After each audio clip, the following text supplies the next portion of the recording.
Hello and welcome to Politics Europe, your regular guide to the top stories in Brussels and Strasbourg. On today's programme, MEPs vote for increases in the EU budget all the way up to 2020.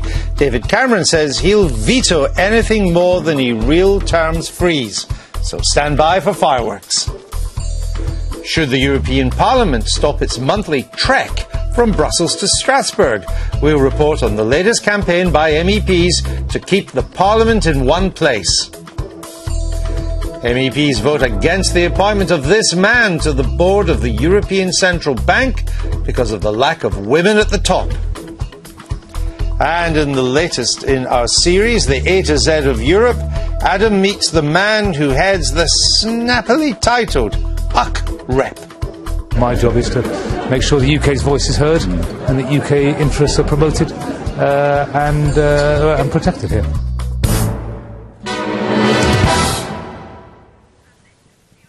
So all that to come and more in the next half hour. First though, this week members of the European Parliament have been meeting in Strasbourg for their regular plenary session. So what have they been getting up to? Here's our guide to the latest from Europe in just 60 seconds.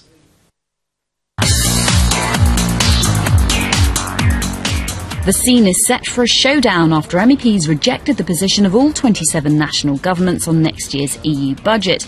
MEPs voted for a rise of 6.8%. The governments want to limit any increase to 2.8%, but the Commissioner for Budgets said they were ignoring reality. We cannot endorse the Council's decision to cut by more than 5 billion our proposal. The appointment of Luxembourg's central banker Yves Mersch to the all-male board of the European Central Bank has angered those who want to see more female candidates for the job. Ever struggled to get compensation for a delayed flight or lost luggage? MEPs agree with you, and they've adopted a resolution calling for passenger rights to be enforced across the EU. The European Commission's backed plans for 10 countries to launch a so-called Robin Hood tax on financial transactions. The EU couldn't get all 27 members to agree, but the 10, including France and Germany, want to carry on regardless.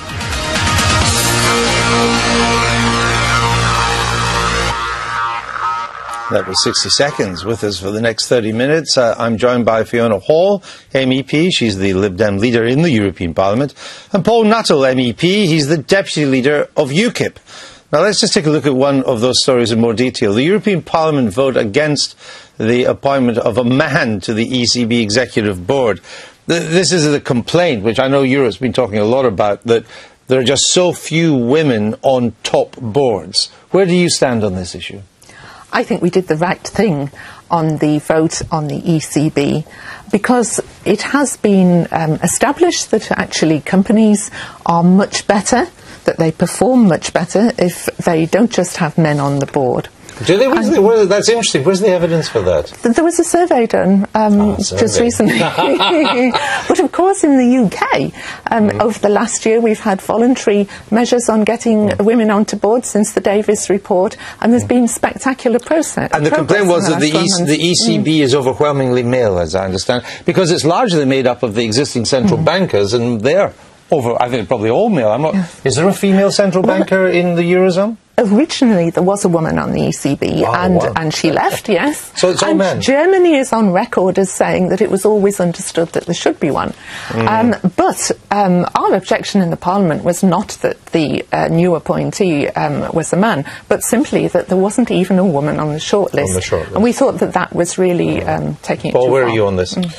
Well, I just believe in a meritocracy. I think if you're good enough, it doesn't matter whether you're a man or a woman, you should get the job. And what is interesting is that Angela Merkel has swung behind this man to get the job today. And the last time I looked, Angela Merkel was a woman. So Mr. Sarkozy didn't always think that. But if you're saying it's a meritocracy, then it follows, therefore, given that the boards and the ECB are dominated by men, it follows from your argument, logically, in a meritocracy, that it's all men because the women are too thick. And I don't think many people would accept that. Well, you just got to look at... Is that right? Well, you've got to look at across the world, there are women in leading positions. You know, the head of the IMF is a woman. You know, the Chancellor of Germany is a woman. We've got Hillary Clinton, we have Margaret Thatcher. So why no woman on the ECB? Well, obviously, because the women who put their names forward weren't as qualified as the men. So I just believe it shouldn't matter what sex you are. It shouldn't matter what sex you are. Frankly, the best person should always get the job. Well, it clearly does matter, because they're all men. What do you say to that? I mean, half the population is women. There are more women graduates than there are men. And clearly there is something that's being a barrier at the moment. And the ECB takes decisions that have effect on household income and living standards, which often women bear the brunt of. I mean, that's the case for having women on the board, Exactly. isn't it? And if you have a small clique of people, you're going to get a very narrow view of the world. And that's why companies that take women on the board find that they actually prosper more, their share price goes up, they perform better. And that's really what it's about. But surely it's demeaning to women, isn't it? I mean, quite frankly, you wouldn't want to be the token woman on the board with other people looking at you thinking that you're only there because you're a replacement. UKIP is the party that believes women should be cleaning behind the fridge, nonsense. so I don't think that's true. I do remember that story. They may have moved on, we'll find out.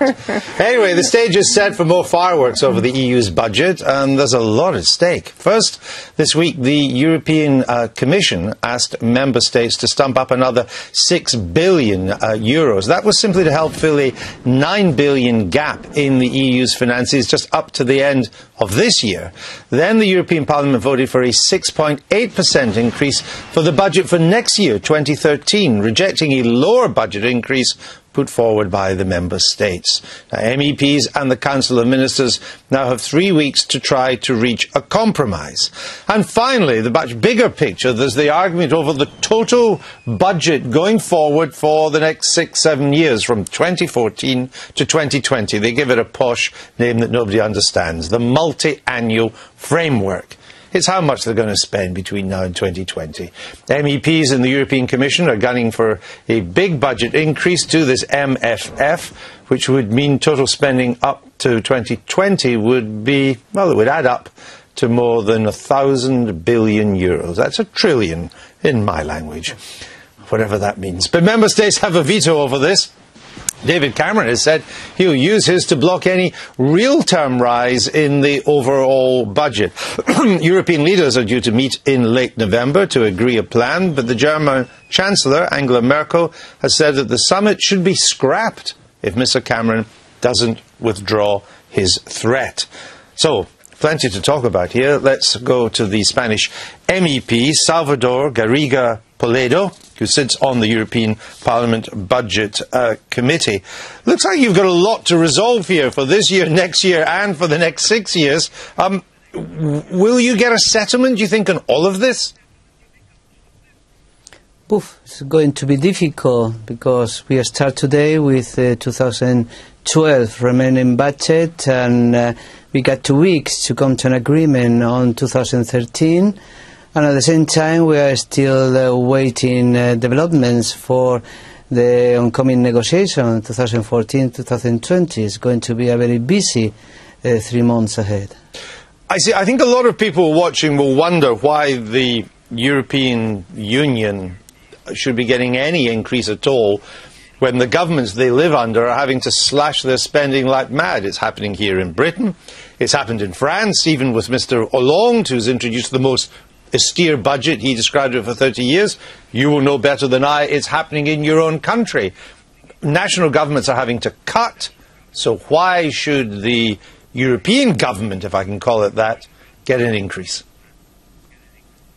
Well, it depends how is the idea about Europe that different politicians have. The idea is that even in Spain they are slashing the annual budget, but at the same time we consider that the European budget should incorporate the European added value. Does it mean that the money is spent in 27 member states is not so effective spent at on the European level? At least is the driving idea for the European Parliament.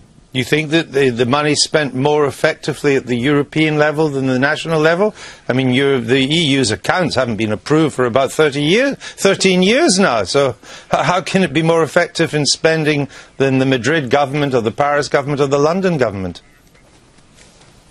Because we truly believe that the communitarian expenditure is going to be more effective, especially because we are dealing with common agricultural policy, cohesion policy, research, innovation. I understand that. We leave it there, Mr. Garriga Polideo. Thank you for joining us.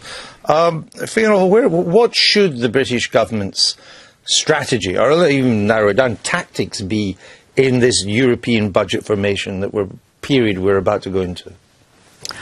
I think it's a mistake to say at the beginning that we might walk out, because there are a lot of negotiations ahead, and that's not the way you normally go into negotiations. I agree that in this time of austerity we shouldn't be looking at a budget rise, but we also need to be looking at other aspects of the budget. We need to make sure there's a review in there, because we all know that we are beginning to come out of recession, and in a couple of years then that will be the moment to invest. And we also have to make sure that the money that we got is spent more efficiently. At the moment you're not allowed to swap money between different headings or roll money over to the next year. That's stupid. But just to clarify though, you say you agree that the budget should be frozen in real terms, if not for all of the 2014 to 2020 period, certainly maybe for 14, 15 and or 16. I think as part of a package where we look at these other aspects as well and make sure that we get the proper efficient use out of the money that we do have. And if I could just say on the accounts being signed off, you know, it's the countries of Europe, the countries like the UK who are responsible for that. It's the Department of Work and Pensions which has never had its accounts signed off. It's not actually what's spent at the European level. But you understand the point I was making, which is that a lot of people have huge doubts as to whether money at the European level is spent more efficiently than at the national level, when we don't even think it's that efficient at the national level. Well, Andrew, you said it was 13 years that the accounts haven't been signed off. It's 17. Oh, there you go. I'm behind the times. I mean, this is completely indefensible when we've got cuts in our own country and we're living in times of austerity. The European Parliament has basically voted to increase our contributions by $2 billion a year. It's something we can't afford, and it's something I'm sure the people of this country... So what do you think the British government should do? Well, I think that we should just reject it completely. I think that I would like to see the budget reduced significantly. I suspect what will happen is that Cameron will go into negotiation. If you remember a couple of years ago, he got on the train at St Pancras, the Eurostar, and said, I'm going to go over to Brussels, I'm going to be the hard man, we're going to have a freeze. By the time he got off in Brussels, he was prepared to accept a 2.9% increase. Right, but if he vetoes it, or if he walks out, or if there is simply no deal because they want to avoid a British veto, as Chancellor Merkel is suggesting, then you know what happens as an MEP. The budget, this year's budget, is automatically rolled over with a 2% increase. So you get, and there's no veto on that. So would that be a sensible strategy? Well, what Cameron's got to do is he's got to go there and he's got to play hardball. Sure. Quite frankly, if he has to walk out, I believe he should. But then the budget goes up. But the budget will go forward anyway. But frankly, the European Parliament wants it to be a 6.8% increase, which quite frankly will take our contributions to 16.3 billion. But I didn't get the answer to this. Is a difficult dilemma for the British negotiating position. You got to play hardball, otherwise it just won't play in this country at all. But if you play too hardball, you get some of the rise you didn't want in the first place. And we need to remember that we are hugely benefiting from this, particularly when you look at research programmes. Newcastle University has got 116 research programmes at the moment. If we don't, if we have a stop for that, if we weren't making a contribution, I mean, we are net contributors. No, we're not on research, because we but overall we're net contributors. If we didn't, I mean, I understand the point. The European does give money to that research, but I don't quite understand the point of the argument, because if we didn't make any contribution at all, if we decided as a nation, as a democracy, we could give that money to Newcastle University anyway, couldn't we? But we wouldn't be in the single market if we didn't do that. I mean, the recent answer to a parliamentary question is that the average taxpayer pays 8 pence a day. The Norwegian taxpayer, and Norway is not, of course, in the EU, pays almost as much for the privilege of being in the single market. They've got the oil they can afford. But I mean, in the end, although it sounds big sums, when you drill it down per capita, the sums are peanuts. Well, actually, the contributions are quite significant. But beyond that, what you've got to look at is the money which it takes to comply with EU regulations and directives. Now, quickly just to say this, we give we will give 16.3 billion a year to the European Union. We'll get just under half of that back, and then they will tell us how we can spend our own money. That is unacceptable, and it's wrong. All right, well, I'm sure we'll get that. We're going to have to move on. We've got plenty of time, though, between now and Christmas, I think, as this comes back to discuss, because it's like endless summits coming up now. Mr. Cameron's air miles will be quite amazing if he carries on like this. How many homes do you think the European Parliament has? I'm sure you know. Some of you may be surprised to find out that it has two. One in Brussels, another in Strasbourg. Now, the moving between the two has been dubbed the travelling circus. And in those austere times, many are questioning if it's sensible or even affordable. Joko packed her bag and she set off to investigate. Brussels may be more famous for its moules frites, chocolate and beer, but it's also home to the European Parliament. Well, most of the time anyway. Once a month, 754 MEPs and 3,000 staff up sticks and trek 220 miles to their other home in the French city of Strasbourg, the official seat of the European Parliament. This tale of two cities and what's commonly, and some would argue rather negatively, referred to as the gravy train could be about to hit the buffers. At a time of economic crisis, the campaign for a single seat for the European Parliament has been gathering speed. Its supporters claim that the monthly Strasbourg shuttle costs up to 180 million euros a year. The round trip, either by car or train, can take up to 8 hours and produces 19,000 tonnes of carbon dioxide emissions each year. The public see this travelling circus as an example of EU waste and incompetence. And so the point I would like to make is that the members themselves want change.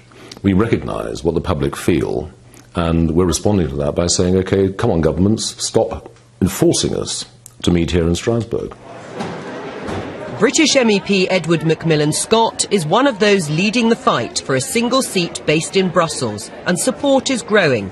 In a vote this week, 74% of MEPs backed the call for change. But the decision to base the European Parliament in Strasbourg has huge historical significance. The city is on the border with Germany, and for many it represents the close links between the two countries after 2 world wars. For us, Strasbourg is a symbol of the peace and reconciliation with Germany and France. So it's very strong for us and for Germany also to have the seat of the European Parliament here in Strasbourg. The view of the French is backed up by European law, which states that the Parliament meets in Strasbourg 12 times a year. Changing where European institutions are based requires treaty change agreed by all 27 member states. History has proved how difficult that can be to achieve. So then the question is, how do you deal with, as it were, buying off the French? You have to give them something to compensate, and you have to work out ways of using the historic value of Strasbourg in different ways. Making Brussels the only destination for Europe's MPs could be many years away. For now, I'd better just book my ticket to come back to Strasbourg next month. Joko there, she actually got the train to the south of France.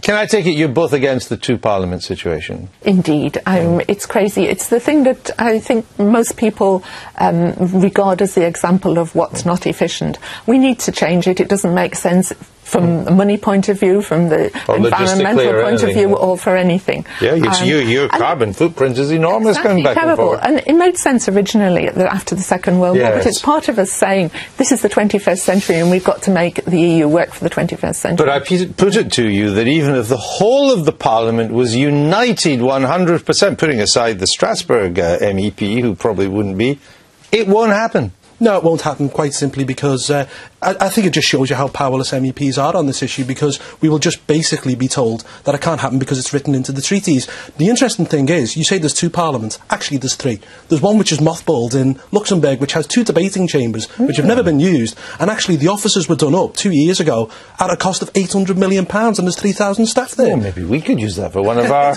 shows. I mean, I was interested to learn, though, that the French don't have another major... You think of the French being at the heart of Europe, but they actually, in on French soil don't have another major European or EU institution. So if it was to stay in Brussels, wouldn't Brussels have to send something big down to Strasbourg to fill the gap? There have been many good ideas about what use could be put to that building, for instance, a technology institute. Disco, but